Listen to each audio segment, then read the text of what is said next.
മാറിപ്പോകുന്നു. ആ ഒരവസ്ഥയെന്ന് ഇപ്പൊ കുറേശ്ശെ മാറാൻ കഴിഞ്ഞിട്ടുള്ളത് കൊണ്ട് ഞാൻ എന്റെ സഹോദരങ്ങളോട് ഉപദേശിക്കുകയാണ്. ഈ വിശുദ്ധ റമളാൻ മഹാനായ ഇമാം ഗസാലി റഹ്മത്തുള്ളാഹി അലൈഹി പറഞ്ഞു, നോമ്പ് 3 തരത്തിലാണ്. ആദ്യത്തത് വെറും നോമ്പ്. അവര് പകൽ സമയങ്ങളിൽ വയറിനെയും ഗുഹ്യസ്ഥാനത്തെയും അവർ സൂക്ഷിക്കുന്നു, കാലിയാക്കുന്നു. ആ നോമ്പ് കൊണ്ട് ഇമാം ഗസാലി റഹ്മത്തുള്ളാഹി അലൈഹി പറയുന്നത്, അവർക്ക് ആ നോമ്പ് കൊണ്ട് പരലോകത്ത് ചെല്ലുമ്പോൾ അല്ലാഹു തആല നീ എന്തുകൊണ്ട് നോമ്പ് പിടിച്ചില്ല എന്ന് ചോദിക്കൂല, ഫർള് വീടും. പക്ഷെ അവർക്ക് നന്മകളൊന്നും കിട്ടൂല.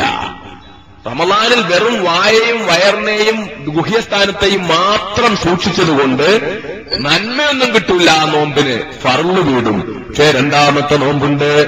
ആ നോമ്പങ്ങ് നിർവഹിച്ചാൽ അവൻ അല്ലാഹു റബ്ബുൽ ഇസ്സത്ത് പ്രതിഫലം കൊടുക്കും, അവന്റെ പാപങ്ങൾ പൊറുക്കപ്പെടും.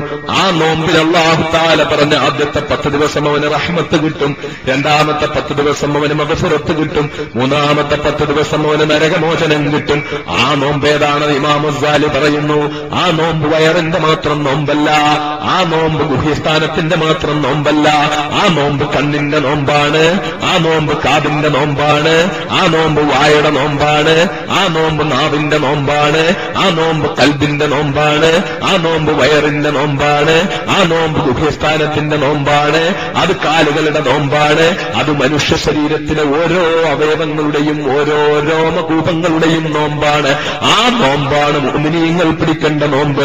ആ നോമ്പങ്ങ് പിടിച്ചാൽ പിന്നെ അവനവന്റെ കണ്ണുകൊണ്ട് കണ്ടുകൂടാത്തതൊന്നും കാണൂല, അവന്റെ കാതുകൊണ്ട് കേട്ടുകൂടാത്തതൊന്നും കേൾക്കൂല, അവന്റെ നാവ് അനാവശ്യമായ ഒരു വാക്ക് പോലും ഉച്ചരിക്കാൻ വേണ്ടി അവന്റെ നാവിനെ അവൻ വളയ്ക്കൂല, അവന്റെ ഹൃദയത്തിൽ ചിന്തിച്ചുകൂടാത്ത യാതൊന്നും ചിന്തിക്കുകയില്ല, അവന്റെ കൈകൾ കൊണ്ട് അവൻ ചെയ്തുകൂടാത്ത ഒരു തെറ്റും ചെയ്യില്ല, അവന്റെ കാലുകൊണ്ട് അവൻ ഒരു തെറ്റിലേക്കും നടന്നു പോവില്ല.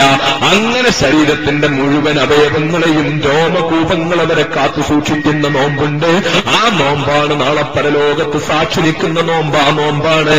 ആ നോമ്പ് പിടിക്കുന്നവർക്കാണ് പാപമോചനം കിട്ടുന്നത്, നരകമോചനം കിട്ടുന്നത്, റഹ്മത്ത് കിട്ടുന്നത്. മഹാനായ ഇമാം ഗസാലി റഹ്മത്തുള്ളാഹി അലൈഹി പറയുന്നു, ഈ നോമ്പ് നമ്മൾ